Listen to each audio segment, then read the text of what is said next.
I'm Hannah Callow. I'm Amy Dutton. And we're going to be focusing on lower key stage 2 and use technology through that. So we're going to start to look at the national curriculum. We're going to begin to look at word reading, and I'm going to be looking at the growing knowledge and root words. By the end of year 2, pupils should be able to decode words using phonics while reading aloud. Using this, pupils should be able to read aloud while being introduced to new words. They can also use group discussions to work out the pronunciation of new words and the meaning of the words within the context of the text. In lower key stage 2, they will also encounter new words. Some of these include adding suffixes beginning with vowels with more than one syllable for words such as forgotten, forgetting, beginning and beginner. So at this stage, pupils are expected to have already developed their understanding of word reading to a sophisticated level. So they are asked to read further exception words, noting the unusual correspondences between spelling and sound and where these occur within the word. So exception words are words that have an unusual spelling code. So take, for example, the word school. It has the phonic of CH, however we pronounce it with the letter K. We can help the further knowledge of this through creating words with adding suffixes on the end, like ing and ly. This just gives them a chance to experiment with sounds. They can also, when approaching longer and new words that they haven't seen before, test the different pronunciations of how they would say the word, just using their existing knowledge. Next slide. As teachers, as part of comprehension, we are asked to develop positive attitudes to reading and understanding what the children read. This links to like standard 1 of the teaching standards, because we are planning activities that should be centred around practical learning and inspiring pupils. This is through developing a more fun and motivated method to learning. The teacher can aid this development through reading a range of different materials, so it just gives them a chance to experience different things.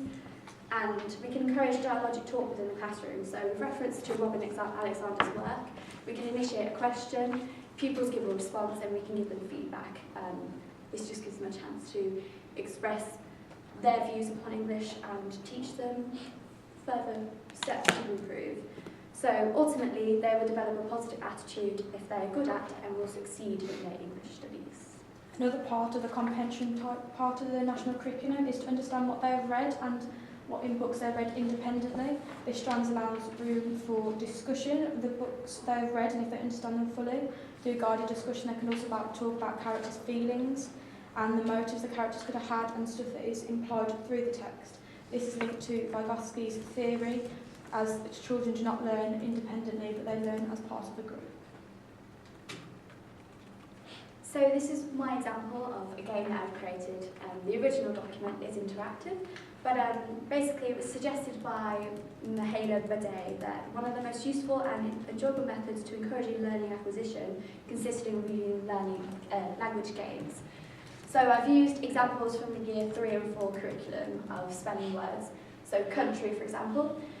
This is the question, and then these are the 2 different answers you can get. So you have one that's incorrect, which provides a hint of how they can improve, and then they are given a chance to do the question again, and eventually, when they get the correct answer, they'll be praised, and this just sort of reinforces their learning and assures them that they are doing the right thing.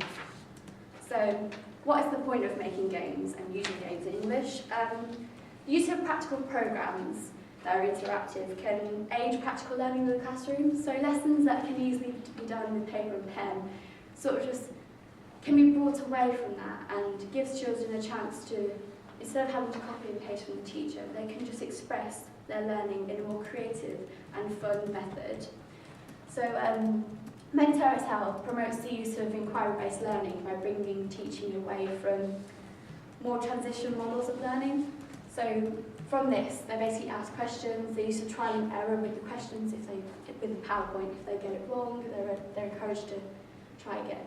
So they also will pick up on the rules of spelling, for example, suffixes in words, silent letters, like in beautiful, which is you learn in year 2 typically, it's got a silent A.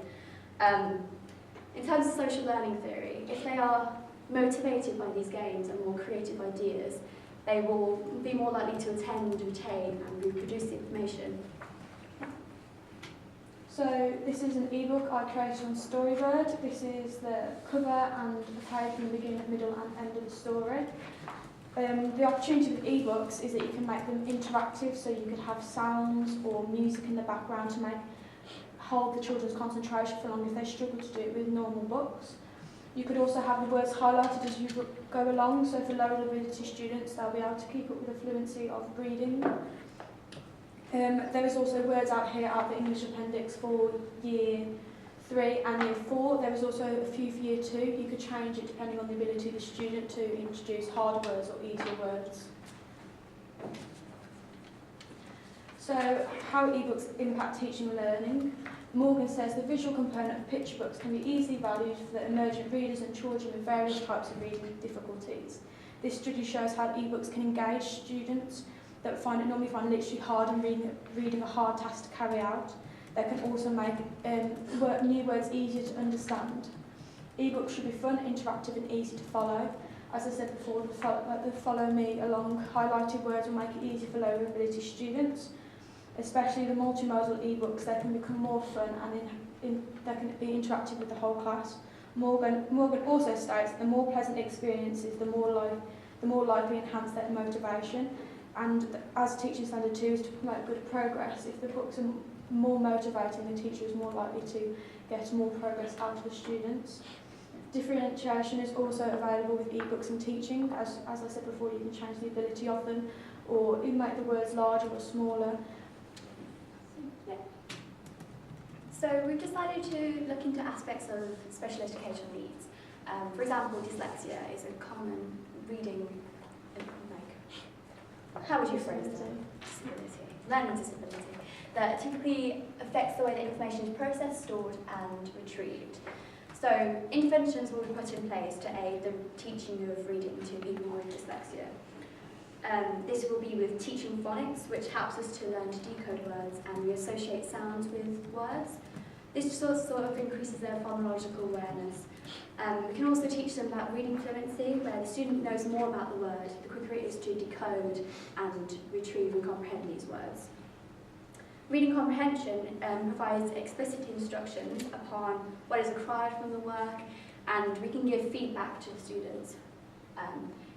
Feedback is ultimately important. By giving improvements to the child, it gives them a chance to progress, and progress is key.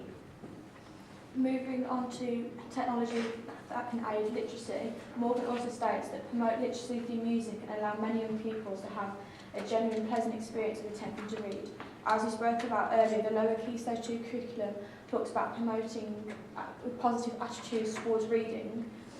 By using multimodal digital literacy, we can promote positive attitudes. There are also examples for cross-curricular activities, as children could create their own ebooks or games online. They could add music, or they could do it about a certain historical event or place in the world to link with geography, and it would also aid their literacy as they went along. So, assessing the positives and negatives towards the use of technology in the classroom, we could link this to Vygotski's theory. So, as the learner progresses and they get better at their reading and their spellings, they will move from their zone of proximal development, where they need a lot of support, typically from working with collaboration with others, so pupil support, teacher support. They will move away to be more independent and having a more relevant knowledge. Children who become very distracted within the classroom very easily may benefit from using technology, as it can become more interactive, and digital literacy can actually make their attention span become longer, as we can make it to relevant topics that they're interested in. So this is more specific to games. So Mihaela Bidet also suggests that games can be used in English to become a stimulus for grammar and vocabulary, which students tend to perceive as boring and unattractive. So this gives pupils an alternative to learning that's more interesting. Equally, Richard Amato suggests that games have good pedagogical value and are effective in providing motivation and also lowering student stress, because for some kids this can be very difficult to do, but by giving them a fun alternative, it gives them a new opening, a new pathway into learning. So, one of the negatives of using technology is that it hasn't been used in the classroom for that long, so there's no long-term effects known, but there is studies to show that it may them cause headaches or visual problems from using the screen so long, and it could also damage their concentration, so it could affect their education in the long run. And there's always the negative that children may not enjoy these resources. This could link to having poor self-efficacy towards the subject. So if they have a poor self-efficacy, they will not be readily engaging, and this doesn't give the pupil a chance. Sorry. Yeah. Thank you very much.